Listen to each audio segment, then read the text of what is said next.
बिहार में जिस तरीके से यहाँ पर सत्ता परिवर्तन होता है, उसके बाद विजय सिन्हा को यहाँ पर अविश्वास प्रस्ताव का नोटिस भेजा जाता है। साफ तौर पर वो इनकार कर देते हैं कि मेरे ऊपर अगर अविश्वास प्रस्ताव दिखाया जा रहा है, क्योंकि ये कुर्सी पंच की कुर्सी होती है, ईश्वर इस पर विराजमान होते हैं, मैं इस्तीफा नहीं दूंगा। हालांकि अब उन्होंने इस्तीफा दे दिया है। खबर क्या है बताएंगे।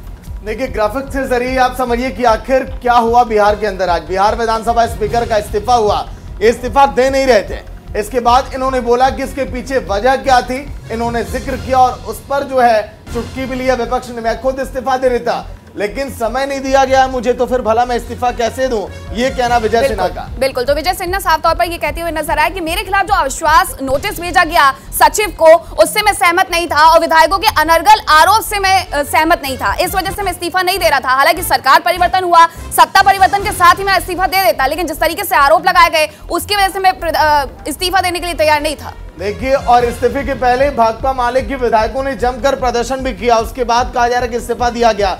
विपक्ष की अगर हम बात करें, जिस तरह से पहुंची नीतीश की सरकार इस समय, और बीजेपी के भी वहां पर जमकर विधायक प्रदर्शन करते हुए दिखाई दिए। बीजेपी विधायकों ने जमकर नारेबाजी भी की है, क्योंकि वहां पर आज के दिन छापेमारी का दौर जारी है। सहयोगी संजीव लगातार जुड़े हुए अपडेट दे रहे हैं। संजीव, ताजा अपडेट क्या है? क्योंकि देखिए, जो हम प्रदर्शन देख रहे थे विधानसभा के बाहर, उस प्रदर्शन का कनेक्शन ईडी और सीबीआई की छापेमारी से भी था, और विजय सिन्हा भी यहाँ पर कहीं न कहीं जुड़े हुए हैं।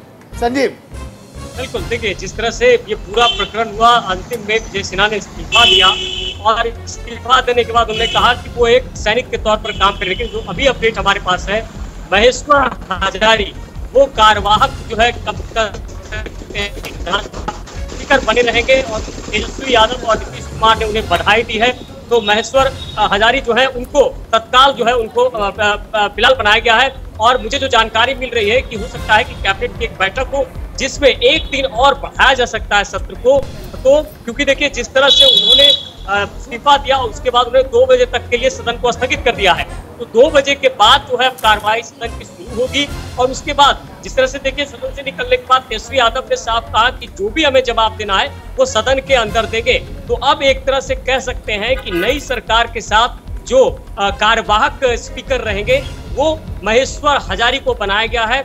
और ऐसे में अब देखना होगा कि आगे जिस तरह से बातें आ रही कि आरजेडी से स्पीकर होंगे, लेकिन फिलहाल जो है वो कार्यवाहक स्पीकर के तौर पर पूरे सदन को चलाएंगे। और इस सदन में अब ये देखना होगा कि देखिए आज जिस तरह से लगातार जो ईडी और तमाम बिल्कुल संजीव, और यहाँ पर सीधे इस्तीफे के साथ ही विधानसभा को भी 2 बजे तक के लिए स्थगित किया गया था।